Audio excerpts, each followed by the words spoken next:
સુરતના વરાછા વિસ્તારમાં ટ્રાફિક જામની સમસ્યાનો ઉકેલ લાવવા માટે તંત્ર દ્વારા કરવામાં આવી રહેલી કામગીરીની ધારાસભ્ય કુમાર કાનાણીએ પ્રશંસા કરી છે.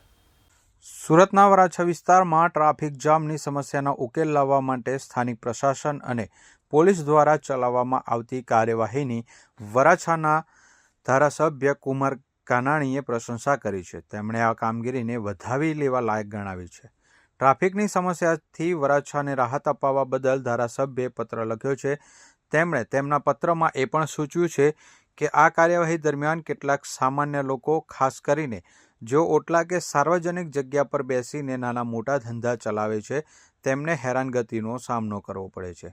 વિધાયક કાનાણીએ આવી ફરજિયાત પરિસ્થિતિમાંથી બચવા માટે સંવેદનશીલતા અને માનવીય દ્રષ્ટિકોણની જરૂર પર ભાર મૂક્યો છે.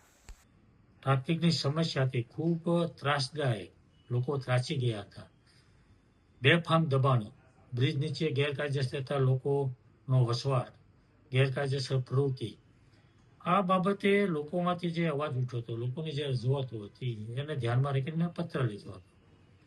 અને પત્રને ધ્યાનમાં રાખીને મ્યુનિસિપલ મેયર શ્રી દક્ષેશભાઈ માવાણી અને પોલીસ કમિશનર શ્રીએ રસ લઈ વિઝિટ કરી વરાછાની અને આ પ્રશ્ન હલ કરવા માટેની કામગીરી શરૂ કરી.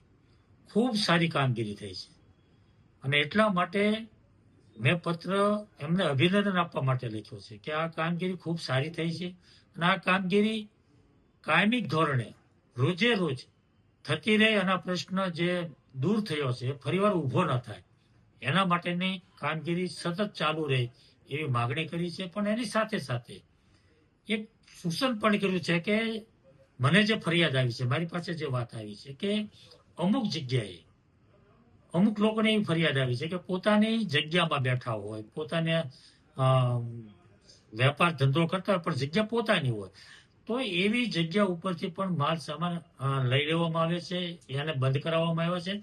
તો વહીવટી તંત્રએ આમાં થોડો વિચાર કરી લેવો પડે, જોવું પડે કે પ્રશ્ન જે આપણે હલ થયો છે પણ એના કારણે બીજા પ્રશ્નો ઊભા ન થાય, કોઈને અન્યાય ન થાય, એ પણ આપણે જોવું પડે. એટલે એ વાત મેં ધ્યાન પર મૂકી છે વહીવટી તંત્રને કે ખૂબ કામગીરી સારી છે અને વહીવટી તંત્રને હું અભિનંદન આપું છું.